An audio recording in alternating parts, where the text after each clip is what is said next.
அனைவருக்கும் வணக்கம். ஸோ இந்த வீடியோவில் வந்து என்ன பார்க்க போகிறோம்னா, பாசிவ் வெல்த் அப்படின்னா என்னன்றதை பார்க்க போகிறோம். ஸோ ஃபஸ்ட்டு பாசிவ் வெல்த் என்ன அப்படின்னம்னா, நீங்கள் ஏதோ ஒரு விஷயத்த கொஞ்ச நேரம் வேலை செஞ்சோ இல்லைனா ஏதோ ஒரு பர்டிகுலர் இன்வெஸ்ட்மெண்ட் கொண்டு வந்துட்டோ உங்களுடைய எக்ஸிஸ்டிங் ஒர்க்கோ இல்லை உங்களுடைய எக்ஸிஸ்டிங் பிஸ்னஸோ டிஸ்டர்ப் ஆகாமல் ஒரு ரெவென்யூ ஜென்ரேட் ஆகுது அப்படின்னா அது பேர் தான் பாசிவ் வெல்த் இன்கம் இல்லைனா பாசிவ் வெல்த் ஜென்ரேஷன் அப்படின்னு சொல்லலாம்.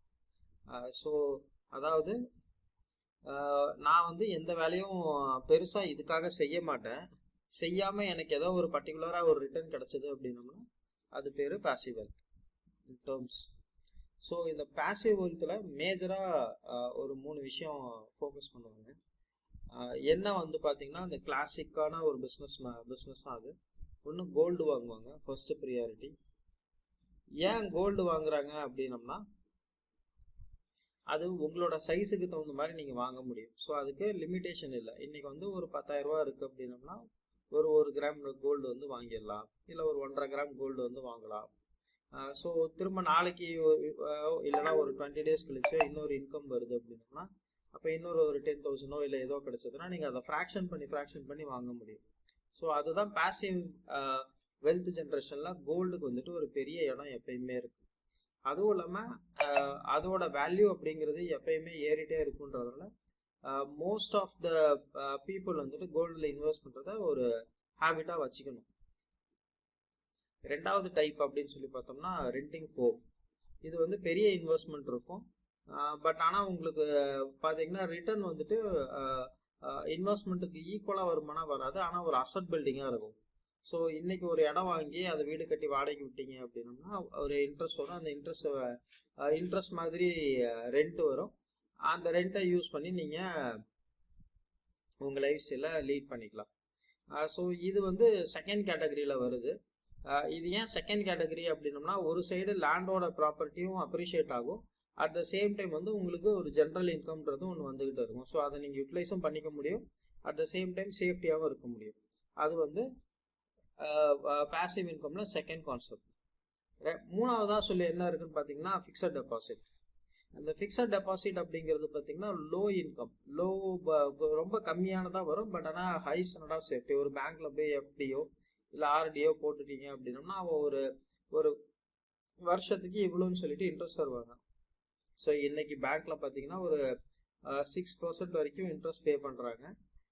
1 லட்ச ரூபா வச்சுருந்தீங்கன்னா ஒரு வருஷத்துக்கு 6,000 ரூபா, அதாவது ஒரு மாதத்துக்கு உங்களுக்கு அப்ராக்சிமேட்டாக 500 ரூபா அப்படின்னு வச்சுக்கோங்களேன். அப்போ ஒரு நாளைக்கு எவ்வளோன்னு சொல்லி கணக்கு பண்ணிக்கோங்க. ஒரு நாளைக்கு வந்துட்டு ஒரு 25 ரூபா 28 ரூபா அப்படிங்கிறத உங்களுக்கு இன்ட்ரெஸ்டாக கிடைக்கும். 1 லட்ச ரூபா ஃபண்டை ஃபிக்ஸட் டெபாசிட்டில் போட்டிங்க அப்படின்னா அதில் வந்து டிடிஎஸ் வேற பிடிப்பாங்க. ஸோ அதனால தான் இதுக்கு வந்து தேர்ட் பிளேஸ். செகண்ட் பிளேஸ் வந்து ரெண்டிங் ஹோம் அப்படிங்கிறது என்னன்னா, இன்வெஸ்ட்மெண்ட் பெருசாக இருந்தாலும் ஃபிக்ஸட் டெபாசிட்டை விட இது ரிட்டர்ன்ஸ் கொஞ்சம் ஜாஸ்தியாக இருக்கும். அதாவது 0.30 பைசா வந்துட்டு உங்களுக்கு ஒர்க் அவுட் ஆகும் இன்ட்ரெஸ்ட். இப்போ 1 கோடி ரூபா ஒரு வீடு கட்டுறீங்கன்னா அது அப்ராக்சிமேட்டாக ஒரு 30,000 ரூபாய்க்கு வந்து நீங்கள் ரெண்ட்டுக்கு வந்து விடலாம்.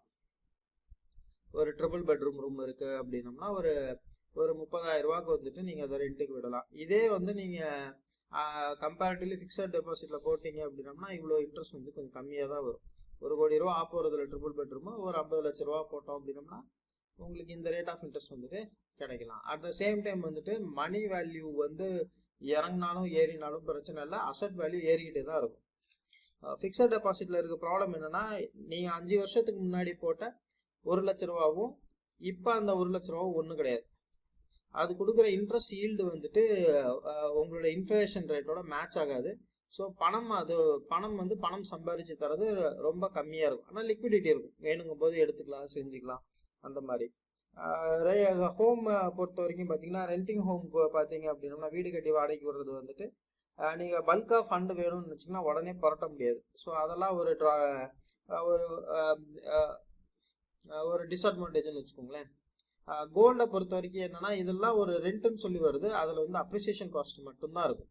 இதில் இன்ட்ரெஸ்ட்னு சொல்லி இருக்கும், ஆனால் அதில் அப்ரிசியேஷன் காஸ்ட் வரும். பட் ஆனால் ஹைலி லிக்விட், வேணும்னா உடனே நீங்கள் எங்கே வேணாலும் விற்றுக்கலாம். ஸோ இது மூணு தான் பேசிவ் இன்கம். வெல்த் பேசிவாக ஒரு வெல்த்தை ஜென்ரேட் பண்ணணும்னு நினச்சிங்கன்னா ரொம்ப சேஃபஸ்ட் வே.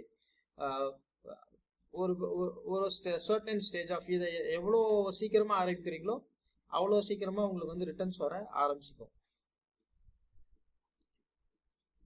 ஸோ இதுக்கு அடுத்தது இதை எப்போ நான் வந்து ஸ்டார்ட் பண்ணுறது, பேசிவ் இன்கம் ஸ்டார்ட் பண்ணணும், பேசிவ் இன்கம்க்கு நான் எப்போலேருந்து பிளான் பண்ணணும் அப்படின்னீங்கன்னா, நீங்கள் எப்போ முத வேலைக்கு போகிறீங்க, 20 வயசில் வேலைக்கு போயிட்டீங்க அப்படின்னா 20 வயசுலேருந்தே ஸ்டார்ட் பண்ணிக்கலாம்.